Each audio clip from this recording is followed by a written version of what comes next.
Melatonin is an area that is widely researched and also loosely supplemented. I saw a girl several years ago who had put herself on 6 milligrams of melatonin for sleep and had reached a point where it was ineffective, causing problems and leading to anxiety over tapering it. I felt that the topic of melatonin is not as simple as it might be perceived to be. I wanted an expert who could navigate the subtleties of melatonin. In today's episode, we will answer 3 key questions. What makes some of us more melatonin deficient than others? Where do we begin with improving melatonin?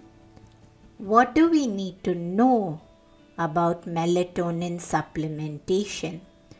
I've had Dr. Catherine Darley on the show before talking about dark deficiency and felt she was perfect, so I decided I must have her back.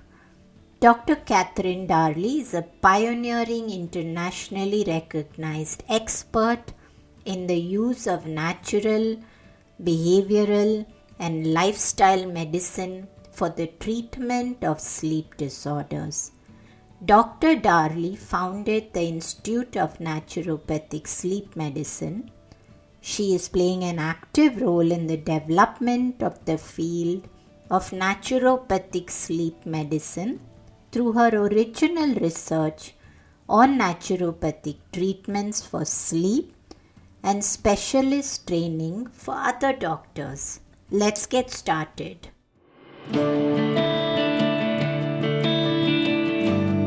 Hey everyone, I'm Deepa, Light Functional Medicine practitioner, author and yogini, and you're listening to the Sleep Whisperer podcast, the only sleep podcast with conversations and meditations.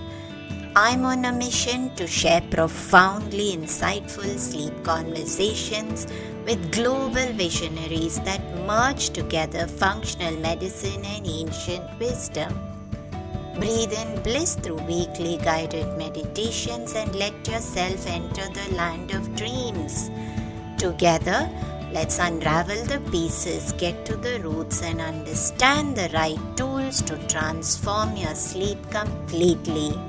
Through this podcast, I want you to dream the best version of yourself. It's time to regain hope and begin your sleep journey. Dr. Catherine, welcome back to the Sleep Whisperer podcast. And on our previous conversation about light and darkness, we did interweave little tidbits about melatonin, but melatonin is a deep conversation in itself. And that's why I wanted to have you speak about it. And I know that there is this big gap in many of us, myself included, between what we do know about something and what we actually do about something. And I think melatonin is definitely one of those. And let's talking about melatonin. And I know that we do need to address the elephant in the room when it comes to melatonin, which is natural ways of allowing our body to release melatonin. When do we need melatonin supplementation? But let's come to that a little later. How do melatonin levels shift through different ages of us? And is it affected by anything other than light and darkness? So let's talk a little bit about melatonin in this perspective before we come into all the ways melatonin does work for us. And we did speak a little bit about that on your previous episode, but I'd love to dive in more. So I'm really glad to be back here. Thank you for inviting me.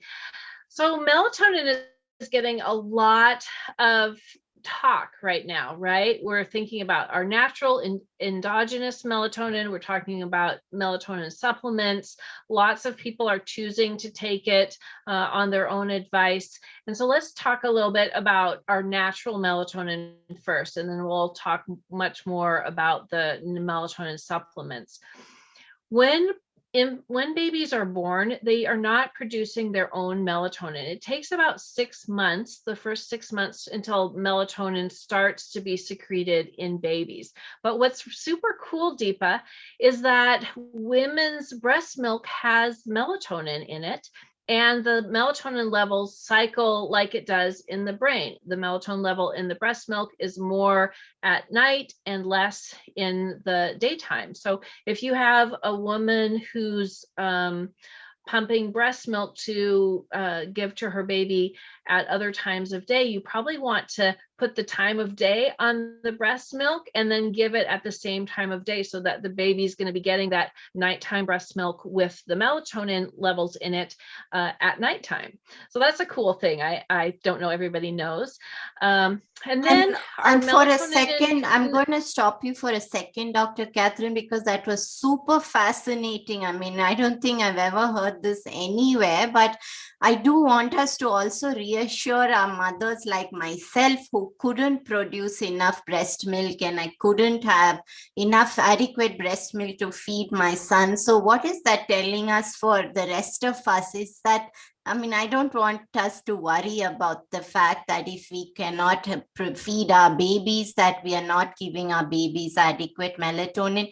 Does that have any implication for how our sleep, how our children sleep the rest of their lives because we couldn't breastfeed them appropriately? No. Yeah, please don't. I hope that nobody worries about that.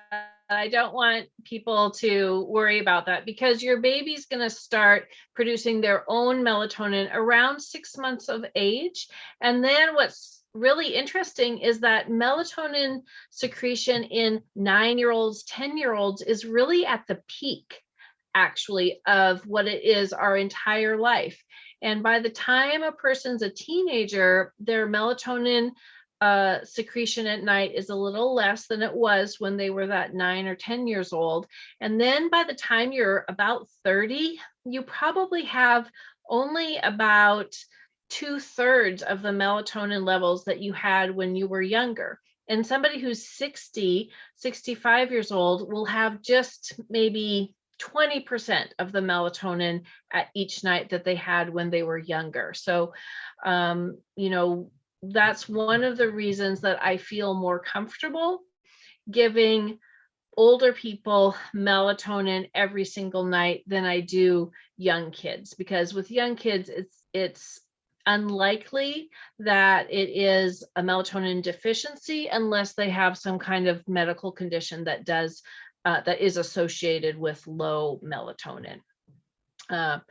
So there are a couple conditions that are associated with low melatonin. The one that comes to mind for those young kids is autism.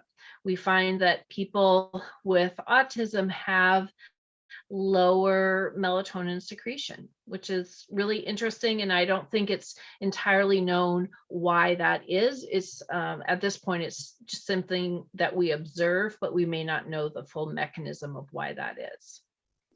I'm just wondering whether that has something to do with their gut health, because I mean, we've done a lot of episodes on ADHD and autism on the show itself. And some of the things that came up from those experts were that they generally tend to go towards gut inflammatory issues. And since you spoke about how melatonin is produced to some level in the gut on our previous episode, I'm just wondering maybe there's something associated with that. And so in that context, do you advise children with autism being supplemented with melatonin? Yes, generally we don't advise children to be given melatonin long term, but it is recommended for children who have autism and who have ADHD, and that can help them sleep. And I think for our conversation, Dr. Catherine, you did speak about melatonin at different ages, and you said I'm more cautious giving melatonin supplements to a younger child, and I would love to talk about an example of a case study of a client who had come to me. She was 19 and she had been on melatonin of 6 milligrams for a few years, and it was neither working for her and it was giving her very bizarre dreams. I'm not sure if there's anything connected to that, but she was unable to break the cycle of that melatonin supplementation. She also had a sort of a panic when she thought of giving it up. And it was an emotional attachment. She felt, I just will not be able to sleep if I don't take the melatonin supplement. So before we jump into the supplementation, I'd love for you to break that down for us in what pops out to you when you hear me talk about that. Yeah, so a couple things come to mind. First of all, 6 milligrams is a lot. It was what we would consider a pharmaceutical dose of melatonin. In the sleep field, we don't have people take more than 3. Often we have people take 0.3, 0.5, 1 milligram. That would be very, very typical. And then I also think, you mentioned that she's taking the melatonin, but she's still not sleeping well, even with it, right? So with that, I think that it's not the right compound to help her sleep, or maybe she's getting a lot of light in the evening and, it's too much light, and even this amount of melatonin isn't touching the problem. There's also a really interesting thing with melatonin, and it's a little bit of a complex idea, but I think it's something that I'd like people to know about. And that is, if you give melatonin at different times in relation to the person's sleep period, it can cause their body clock to shift. So if you give a low dose of melatonin 6 hours or so before their habitual bedtime, body clock will shift earlier, and they'll fall asleep earlier, and they'll wake up earlier. If you take a high dose of melatonin right at bedtime, what it will do is it will shift your body clock later. So it takes longer to fall asleep, and you want to sleep later in the morning. And so I wonder, case that you were talking about, your client, if she was taking that high dose of 6 milligrams of melatonin right at bedtime, it could have been making the problem worse. And, this is a really complex idea that not even a lot of physicians know about, but we hear people say that they have a paradoxical response to melatonin, that it wakes them up, that it makes it harder for them to fall asleep. And I think that is what's happening when we see that paradoxical response, is maybe they're taking too high of a dose at the wrong time, and it really is shifting their body clock around. And I think I must add here, Dr. Catherine, that I discovered while working with this young girl and I discovered this only a couple of months afterwards, that her sleep rhythm was completely different on the weekdays and the weekends. So she felt she needed to catch up. And then therefore she was staying up a bit later on the weekends watching television. And then she'd wake up on Saturdays and Sundays close to 10 a.m. And then she hoped that on Sunday night, if she took the melatonin, she would be able to fall asleep right away and get back into a rhythm where she could wake up at 6 a.m. the following day. So it was a 4-hour difference on the weekday and the weekend. And I think that you must talk a little bit about this, because this is also a general practice that many of us tend to do. And we don't realize the gravity of how it's affecting our sleep and wake and how we produce melatonin itself, because we are kind of confusing our body to keep shifting this rhythm every 5 days and then again in 2 days. Right. So thank you for bringing that up, because if people don't remember anything else that I say in this whole episode, I'd really like you to remember that the time that you get up is most important to standardize, much more so than your bedtime. You can go to bed at different times, but the morning time is most important. And it's for two reasons. One is that time that you first open your eyes, open the shades, go outside, that tells your brain it's the beginning of the day, and it sets your circadian rhythm. So for circadian rhythm, it is important. And then the other thing that people may have heard of is your sleep drive. Basically, every hour that we're awake, we get more and more sleepy until we reach this threshold at bedtime of sleep onset. We get sleepier, sleepier, sleepier, and then we can fall asleep. But if your sleep drive on Monday through Friday is starting at 6, you're going to get to your sleep threshold at 10 or whatever. And then on Saturday and Sunday, if you don't start your sleep drive increasing until 10 a.m., then you're not going to get to that threshold until 4 hours later. And so, of course, your sleep's going to be more disrupted. And so there's both reasons, circadian and sleep reasons, that you really want to standardize your wake time. And I have something actually additional to say, if I could continue here. The idea of catching up on sleep, it's really quite well established now that people catch up on sleep. If you're not getting enough sleep on the work nights, it means that on those work days, your performance is down, your mood is down, your inflammation is up because you're not getting melatonin for as many hours as if you were getting enough sleep. So it's really causing your probably long-term health problems and just well-being problems if you're not getting enough sleep on the work nights. And we just can't catch up. Even a weekend of catch-up sleep, on Monday morning, the person's performance is still below where it would be if they had gotten enough sleep for all 7 days beforehand.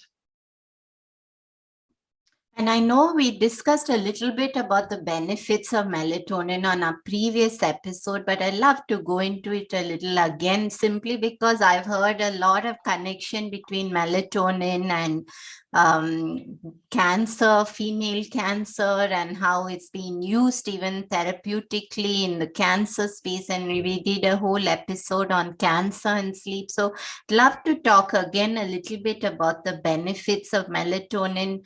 And I know that this is something which is, while we might have heard it somewhere, many of us have not really allowed it to stay in our mind that melatonin is needed by our body for several other things other than sleep itself. Right. Yeah, and this is an area that is just exploding in the medical research arena, and it's actually really exciting if you're a sleep nerd like myself. With melatonin, melatonin has a role in our immune system, and obviously we want to have a strong immune system that's screening our body for those precancerous cells. So that's one reason that just for overall prevention and good health, you want to make sure that you're getting adequate melatonin by getting adequate dark every night. Then with cancer, it has been studied in some specific types of cancer. It's been studied in gastric cancer, breast cancer, colorectal cancer, prostate cancer. What's interesting is most of those types of cancer, at least the breast, colorectal, and prostate cancer, are elevated in shift workers. And what we know about shift workers, of course, is that they're getting light at night, which they shouldn't be, right? And so their melatonin levels are suppressed. Their natural endogenous melatonin levels are suppressed. If you are someone who has cancer, certainly do check with your physician, make sure that melatonin is indicated for you. I don't want you to think I'm giving medical advice, because although I'm a doctor, I'm not your doctor. You do want to make sure that you're getting the best care for your individual situation, personalized care. But yes, there is some good research on using melatonin for cancer as an adjunct therapy, not as a standalone therapy. And very quickly, Dr. Catherine, are some people more deficient in melatonin than others? And I know that we again just spoke a little bit about this, but which ones of us? I know for sure that I'm more deficient in melatonin than my husband, but what makes us so? Yeah, so I mentioned autism. There's a few other conditions that seem to have a deficiency in melatonin. People who have colitis or ileitis or pancreatitis also seem to have low levels of melatonin. It's really, melatonin is much more melatonin is produced in our GI tract actually than in our pineal gland in the brain. The pineal melatonin has this diurnal rhythm, right? The circadian rhythm that follows light and dark. Our gastric GI produced melatonin doesn't have such a strong pattern, and that melatonin just stays locally in our GI tract. It may have an action on some other cells in its neighborhood, but it's not going to enter our overall circulation like the pineal melatonin at night does. So what are your recommendations for melatonin? And do we begin by just our routine? Do we begin with supplementation? Who is it safe for? Yes. So like you, I really like people to start with the lifestyle. I think that is the most sustainable. It has probably the biggest effect on our health in terms of addressing the things that we know we need melatonin for, plus all the things we don't yet know, right? And all the things that light and dark does for us in addition to melatonin and the topics that we've talked about today. And then only doing melatonin supplements after that. One thing that came to my mind earlier, Deepa, and I hope it's okay to talk about this, is, I think earlier, last time we spoke, we talked a little bit about that difference between things we know we should do and things we do. Right? And what's in that gap? And certainly I have that just as much as everybody else, right? A little too many potato chips over here, right? And I know I shouldn't, and I still do, right? So what's in that gap? Like, why do we have this disconnect? And I've been thinking about this a lot lately. I really like, there's this model called the health behavior model. And it basically says there's 6 pieces that we have to translate knowledge into action. And I think about this now when I'm working with patients, is to really make sure that those 6 pieces are in place. So the first 2, you've got to realize that there is a risk if you don't do whatever, and that you personally are gonna be susceptible to it, right? That there's risks to eating potato chips, and I personally am susceptible. So there's that. And then there has to be benefits. You have to know that, yes, there's going to be a benefit. I'm going to be lighter on my feet and have all the health benefits of being weight appropriate. And then you also have to know that although there might be barriers, you can address them, you can overcome them. So those are the 3rd and 4th pieces. And then the last two are you have to have a sense of agency, that you are someone who's capable of doing this behavior, right?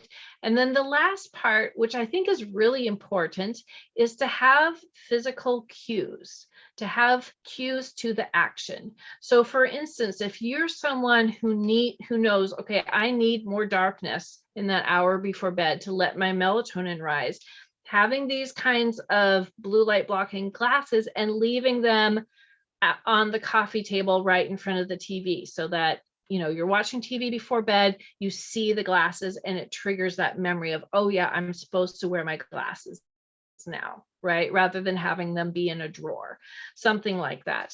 And when I'm talking with patients, sometimes we now kind of talk through those 6 things, right? What are the barriers to taking the action? Do they really believe it's going to bring them benefit to do that? Because if you don't really believe it, then where's your motivation, right?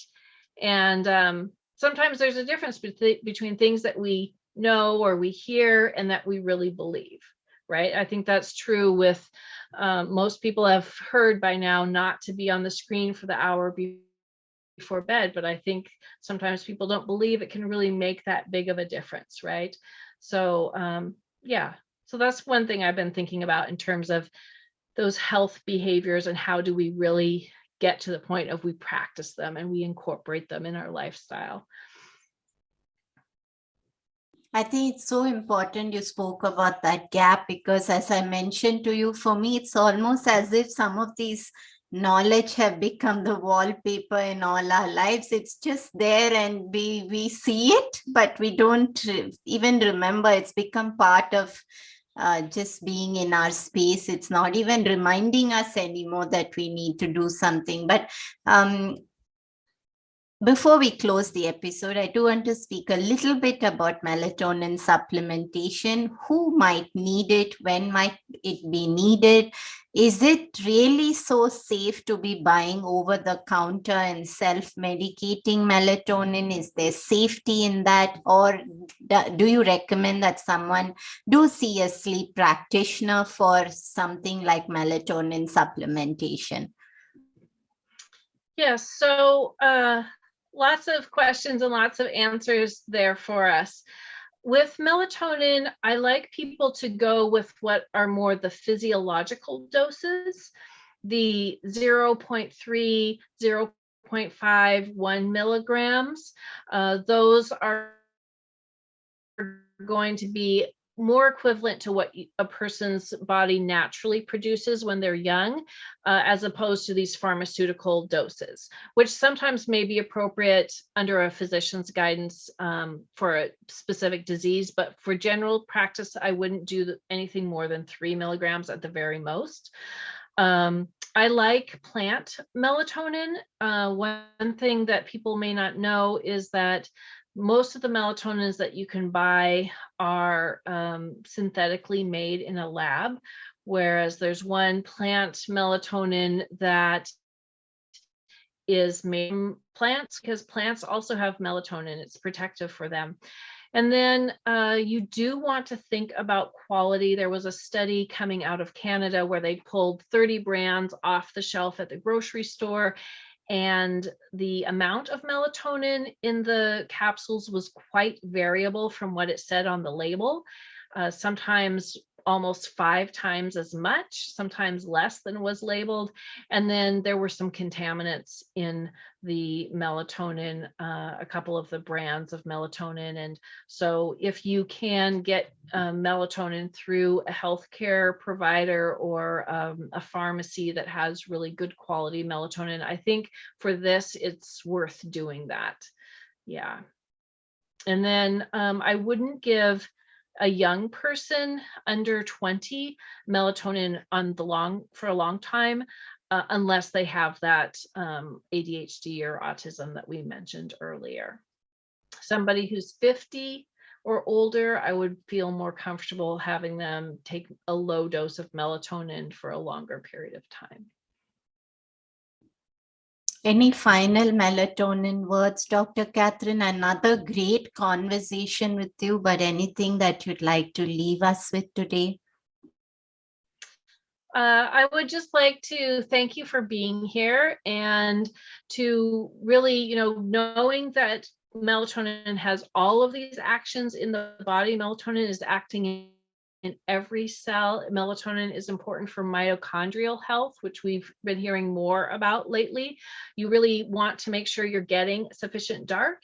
And if you can't get sufficient dark, then maybe a low dose melatonin could be indicated for you.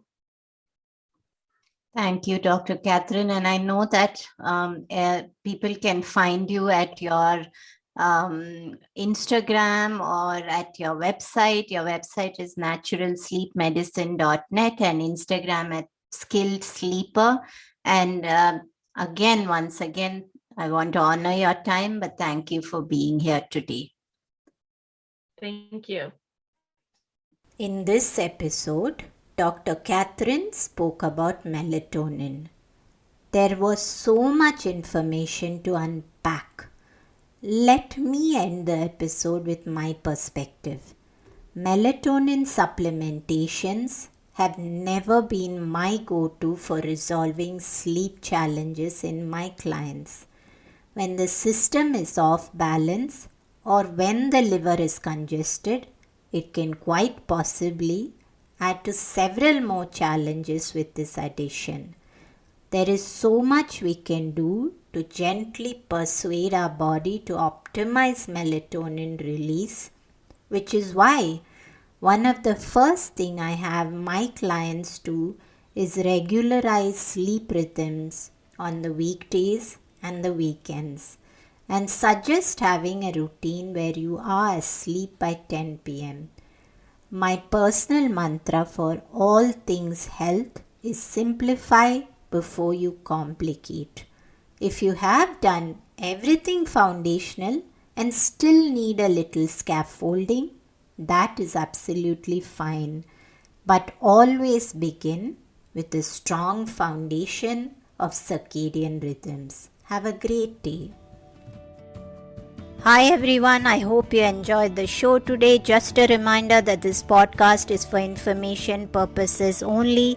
It is not a substitute for professional care by a doctor or otherwise qualified health professional. This information is provided on the understanding that it does not constitute medical or other professional advice or services. If you are looking for personal help on your health journey, do seek out a qualified professional. Please do make your own healthcare decisions based upon your research and in partnership with a qualified healthcare professional. It is in no way intended as medical advice or a treatment or cure for any condition. Be sure to always directly work with a qualified practitioner before making any changes to your diet or lifestyle that may feel out of your realm of comfort or understanding. If you are looking for an allied functional medicine practitioner, do seek out more information on www.phytothrive.com.